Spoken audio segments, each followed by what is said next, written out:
Welcome to Living a Full Life podcast. Join us as we explore health topics that encourage raising healthy children, living a healthy life, and living the best life possible. Now, here's your host.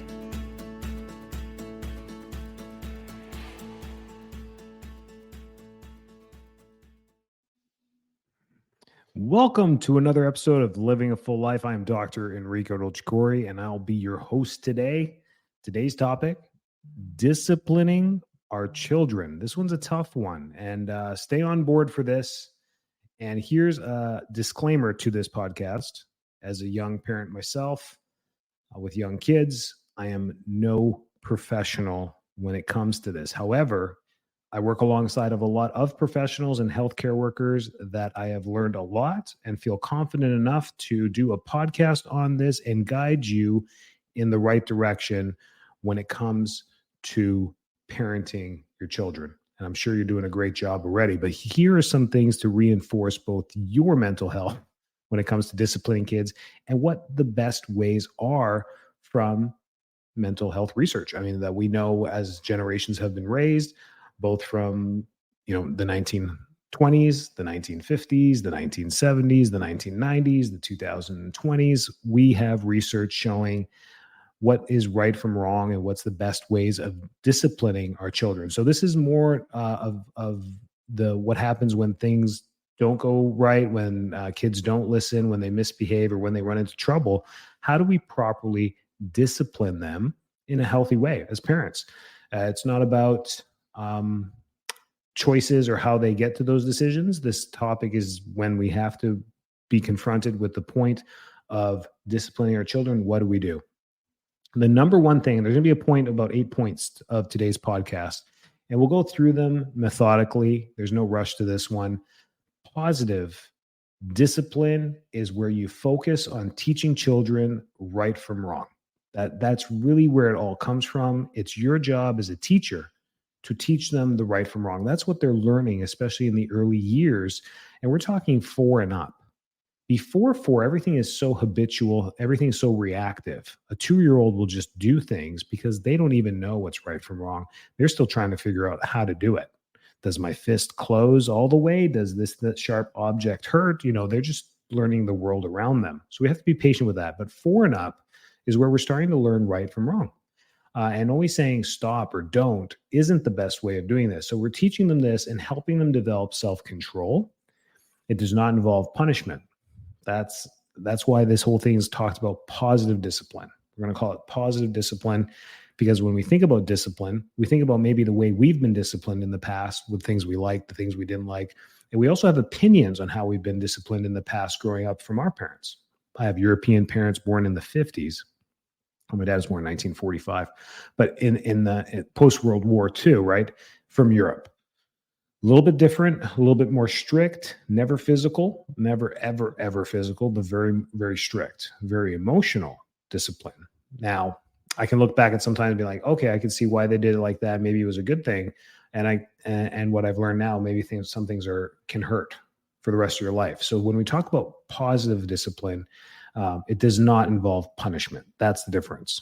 Some discipline, we think about punishments, which can be harmful to child's mental health, especially in the tender years. This is like from 4 to 9, right about there. At about 10 and up, kids don't have the excuse of not knowing what's right from wrong from the things that they already know, like hitting their sibling or stealing their toys or doing these things, or taking your phone, or breaking something in the house. These are things that they've probably learned the hard way that are wrong. And the next thing about positive discipline is to be consistent with it. Children need to be consistent with their discipline. They need to know that if this happens, if I do this, this is what the disciplinary action is for that.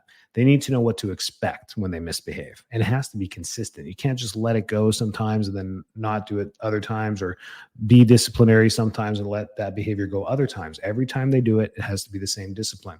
And positive discipline, an example of that could be, when their emotions run wild, or they do hit a sibling, or they do throw something, is to get down at their level, kneel down, eye to eye, hold their hand and say, hey, look at me. What do we talk about happens when we throw things? and just try and positively reinforce the behaviors that you're trying to teach them, that throwing things could end up hurting someone or themselves. It's all about safety. That's why we don't throw things. It's just one example. If you are inconsistent with your discipline, then you just create more confusion and the child's more likely to misbehave. So consistency is key with this. Just stick with it. And parents should always put their heads together and be on the same page when it comes to this. These are one of those things it's a tag team, WrestleMania tag team behavior. As parents, you got to tag team. If you're a solo parent, then you're just sticking to the highway. You're in that one lane highway and there is no turns. You just got to be fair when it comes to this.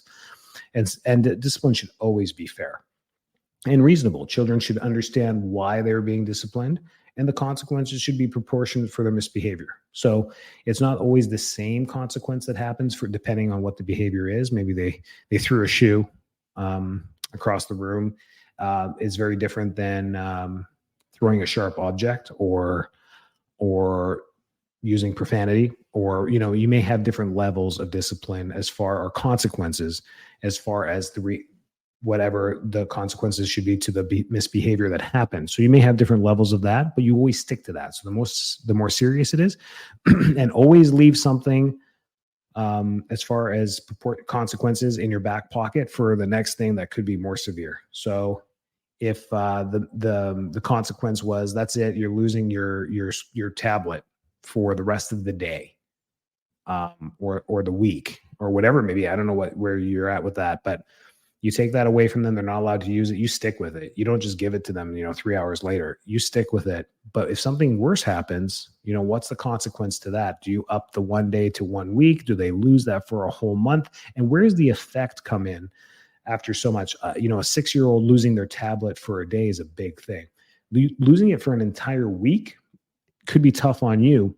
Losing it for a month, I don't think there's really that consequence that adds up after about 7 days, or maybe after a few days. Once they've lost it, they probably forgot about it. They probably turned to something else. But for a 10-year-old, that could be a big thing. So remember to keep everything fair, and discipline should always be respectful. It should always be done in a respectful way. Yelling and shaming are usually the two biggest blemishes that are left when it comes to mental health. And never use physical punishment. The literature continues to show that physical punishment has no more benefit than the communication punishments that happen, or taking away access to something that they enjoy doing. And we got to be careful with that too. I mean, if they love to color and draw and sketch, taking away their art supplies is probably not a very good consequence either. So the point of that is physical punishment has been shown over and over in the literature to not be the best way as a consequence for most kids. So picking them up and helping them go to their room, after a discussion. I do this with my 4-year-old and my 7-year-old every now and then. They're like, no. And as you're trying to talk to them, no, or they scream over you and they try to overpower you. These are just their coping mechanisms to the consequences that are coming. They know this, but it's always at a level of, eye to eye, telling them, hey, do you understand what went wrong? And most of the time they don't even want to admit it, or they don't communicate, or they play the silent game, or they just grumble the whole time. Say, hey, are we going to do this, or are we not? Do you need help? Because I can help you. Go to your room. I mean, we said, go to your room, time out for 5 minutes, cool down, and then you're allowed to come back down because dinner's almost ready. And if they don't, if they're doing the whole grumpy thing, I say, can I help you? Of course, they're not going to respond. They're going to just give me a grunt. And then I ask them one more time. And then it's like, okay, I'm going to now help you. So they know exactly what's coming. It's done respectively. And yes, they're going to get picked up over my shoulder and walking them right up the room to their room, putting them in there gently, and then just closing the door. They'll kick and they'll scream. I've been kicked in the stomach. It happens, but you're the parent.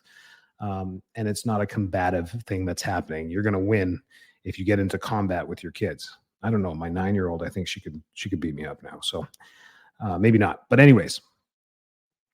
So, and then when it comes to discipline, and guys, this is a tough topic. If you're a parent listening, hopefully it's just spinning some gears in your mind for you to just think and calm down. Maybe it's coming. What I'm getting a lot with these podcasts is people are like, I listen to that, and they'll send me a message. They'll find me on Facebook, or they'll email me and they'll say, I listened to your podcast yesterday, one that I did maybe 3 months ago. and they'll say, it came at a perfect time. I'm dealing with this right now. And I'm like, well, that's probably why you clicked on it and listened to it. But anyways, this is encouraging as a podcaster to make sure that this information is useful. So every time I get feedback is where we build up on this. So thanks for the feedback. Appreciate it. Helps keep the podcast going, really. Set clear expectations. Let your children know what behaviors are expected from them. They need to know where to go. So it's one thing to discipline them, but also what behaviors are expected. Sitting down and being ready for dinner time and not bringing the tablet to the table, not bringing your toys to the table, turning off the TV. If you were watching something, make sure you turn that off. We're going to sit here as a family. We're going to eat. Like having those set behaviors set there, making sure that when we wake up in the morning, when the alarm goes off, it's time to wake up. There is no, when we come and get you and say it's wake up time, it's wake up time. Try your hardest to just roll out of bed. You can be tired, you can be groggy, you can be grumpy, but make sure when we say wake up, you're throwing the blanket off and making an effort to get up. Be specific and consistent with your expectations. Those are two examples, dinner time and wake up. If you have young kids, you're probably sympathizing with me on this. Those are the things. And as your kids get older, it's almost impossible to wake them up. What is up with that? Provide positive reinforcement. Praise your children when they behave well. This comes with like, I'm really proud of you for putting in the effort this morning and getting out. Thanks. We are now on time to get to school. It's great. I don't have to go 90 miles an hour down the highway to get you here to school on time. I really appreciate that. Really minimizes our risk of potential car accident. Appreciate you doing that. Whatever it is, it has to be positive reinforcement. Thank you guys. I say thank you to my kids a lot. And there's times where I'm like, am I overthinking them? And then I've been told by many professionals that no, that's one of the best things you can do as a parent, is just thanking them and telling them that their behavior is actually good, is reinforcing that, which is really great. It comes naturally to me. So I feel like saying thank you is an easy thing for me. Try it yourself too. This will help them learn what behaviors are acceptable. Use natural consequences. Allow your children to experience the natural consequences of their actions. If a child refuses to eat their dinner, they may actually go hungry afterwards. That's a natural consequence of not eating your dinner. Like, I don't want the veggies. I don't want the chicken. Well, that's what we made today, and we're definitely not making a second dinner for you. And then saying that's it. It's bedtime in 20 minutes. You're allowed to go look in the fridge and see what vegetables and fruits we have accessible that you can get, because I'm not chopping you anything up. And try it, because you're gonna be hungry. And sometimes letting them do that and learn the natural consequences of that is fine. I mean, when it comes to self-harm, though, I wouldn't allow that. Like, hey, I told you not to touch that stove. It's still hot. And then telling them, well, go ahead, touch it, learn it. I mean, that's probably a bad guidance for your children. No physical harm. But when it comes to like feeling hungry, or if they won't go to bed at night and be like, you're going to be really tired tomorrow morning if you don't go to sleep now. And they just put up a fight saying, I'm leaving. You go to sleep when you can. No screen time. See what happens tomorrow. And then it's a struggle for everybody the next morning, but then they're super tired. And then you make it very consistent to get ready for school, and they're grumpy all the way to school, and they have a rough day. And then when you pick them up, you're like, how was today? They're like, I was tired. I'm like, yeah, why were you tired? And then it's a learning experience for them. Why were you tired? Those are called natural consequences that happen when you don't do something.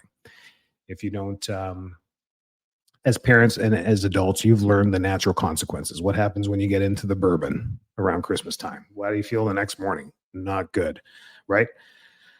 Good. Offer choices. Give your children choices when it comes to discipline. Give them choices whenever possible. This will help them feel more in control and make better decisions. It just does. Sometimes, our anger, our emotions get in the way as parents as well. And you don't want to give them any options.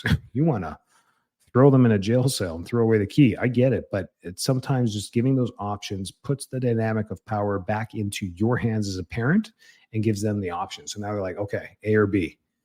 I screwed up. I got to choose A or B. And it kind of is almost like a negotiation. It's a mediation to disciplinary action, which is great. Gives them some power in a very authoritative dynamic that we have as parents, because we're in control. We're protecting them. It's our sole duty to make sure that they're healthy. And it becomes an authoritarian way of like, it's our way or the highway.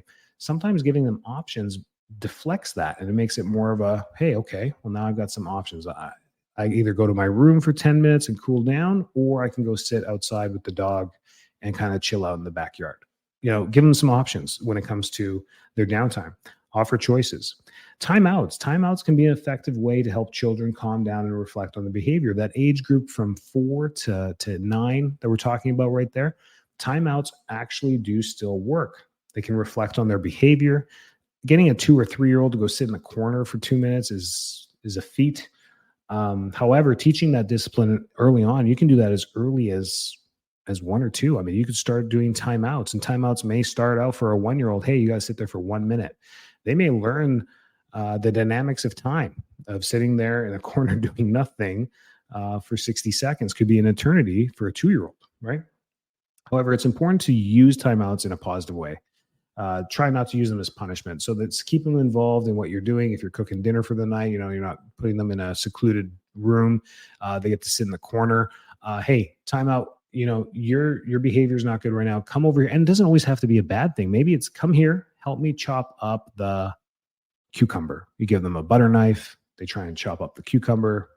The cucumbers are not going to look as nice as you typically do them, but they're going to be chunky. That's fine. But tonight we're eating chunky cucumber. That's fine. That's all right. But now they're involved in it. It's not really a punishment. It gets them away and distracted from whatever it was, the behavior that they were in that was negative, and it puts them into a positive behavior. So that's good too. So if you're concerned about, your child's mental health, talk to your doctors or your therapists about this. If you're doing all these things and you're trying your best, seeking help is probably the best way to help navigate discipline and your child's needs. It also gets your child assessed, make sure that they are functioning at a high level, making sure that they're functioning optimally. These are things that we do in our office. You say, well, as chiropractors, how are you doing that? We're making sure their nervous system is regulated properly and functioning properly so that their normal primal functions are normal, their appetite, their sleep. And usually when you have a normal rotation of function and sleep is good and the day is good, then the behavior starts to change in a positive way. In no way, shape, or form do we ever step in as the mental health counselors there. That's not our dynamic. It's not what we do as chiropractors, but we definitely have our network that we guide parents to all the time. As a parent, it's your job to stay calm. It's important to stay calm when you're disciplining a child. It gets tough. I understand. And there are times when you're going to get angry. And anger is a quick emotion of protection. Raising your voice, whatever it is a sense of protection. If they're stepping into the road for traffic, you're not going to sit there, oh, sweetheart, gently, and then walk gently towards them. You're screaming at the top of your lungs, stop, and you're running in their direction, right? That's the protective mechanism. And in those moments, that is perfectly natural. Don't worry about it. It happens. It sets an alert for the child and shows them it's negative, but it's what we do afterwards in that moment. So being angry, pulling them aside, you calming down, getting down on one knee, looking at them. Hey, do you know what happened there? Do you know why I got a little upset or why I shouted? Sorry, I scared you. But what do you think could have happened that was bad that scared me?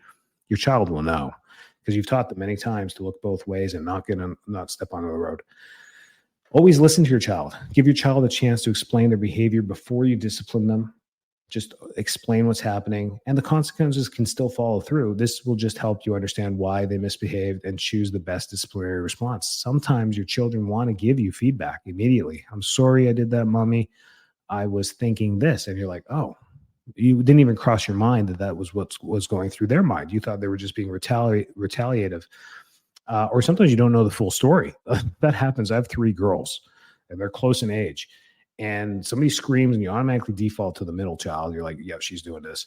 And you go up there and you default to that. And sometimes it's not her fault. And I feel bad because I just, after, 7 years, you're like, yeah, it was probably her.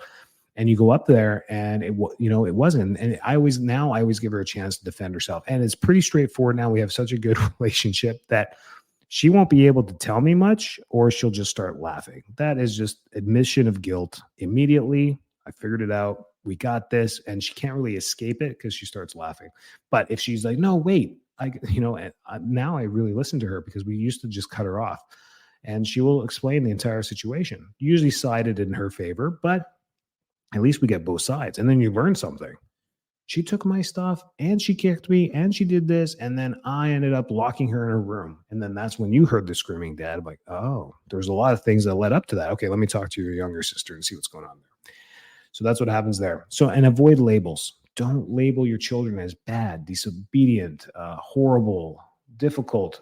This can damage their self-esteem. I'm a huge advocate in the medical field about this, encouraging medical doctors, nurse practitioners, chiropractors, therapists, pediatricians to not label kids with whatever diagnosis that they have, whether it's autism, ADHD, behavioral issues.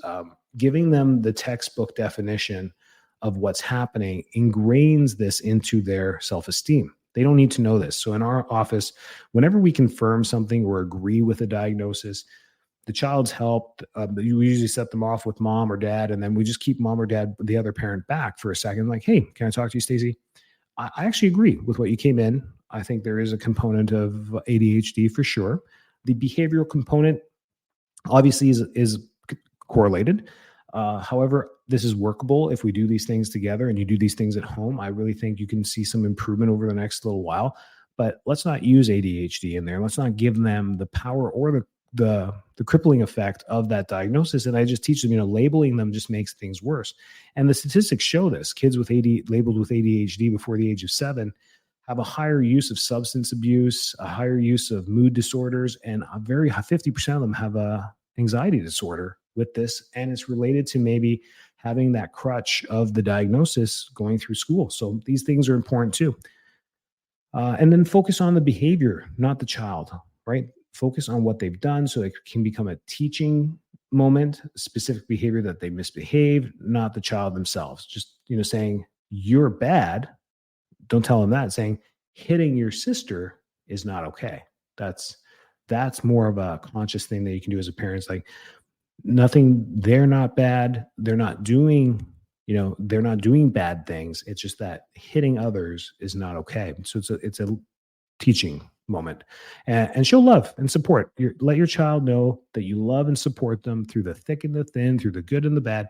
You are always there for them, and that you're the rock in their life. So that is a lot, but discipline is a huge thing when it comes to parenting, and there's always a lot of questions around. And like I said, I'm not the go-to expert when it comes to what to do.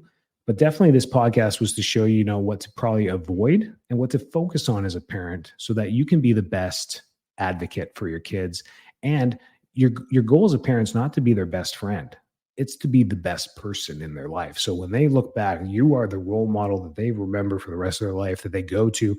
My goal as a parent is that when my 30-year-old child, if I'm still around, my 30-year-old child texts me first, calls me first or second on their list, for advice, for what to do next, for emotional support, whatever it may be. That's my goal as a parent, is to be there, not as a friend, but as the trustworthy source in their life that will always be there. And isn't that the definition of what we are as family? Is there's nobody else like family. It's just somebody that the people around you that support you in the utmost ways. And that's our job as parents too. Thanks for listening. Have a great week. Join us next week, just like every week. And stay well, stay healthy. And if you ever need anything, reach out to us. We're here for you. Make sure you like, share, comment, share this podcast with others. We're actually growing at a very fast pace. It's been slow growth. And now as we hit this 1 year mark, it is just taken off. Our listeners per week has quadrupled. It's just like very quickly. So it's spreading quick and it's great. It means the content that we're putting out is actually useful. If you have any feedback, good or bad, we would love to hear it. Send it our way. Have a wonderful week. Thanks so much for tuning into this episode of Living a Full Life podcast. If you're enjoying the show, please feel free to rate, subscribe, and leave a review wherever you listen to your podcasts. That helps others find the show, and we greatly appreciate it. Thanks again for tuning in, and we'll catch you in the next episode.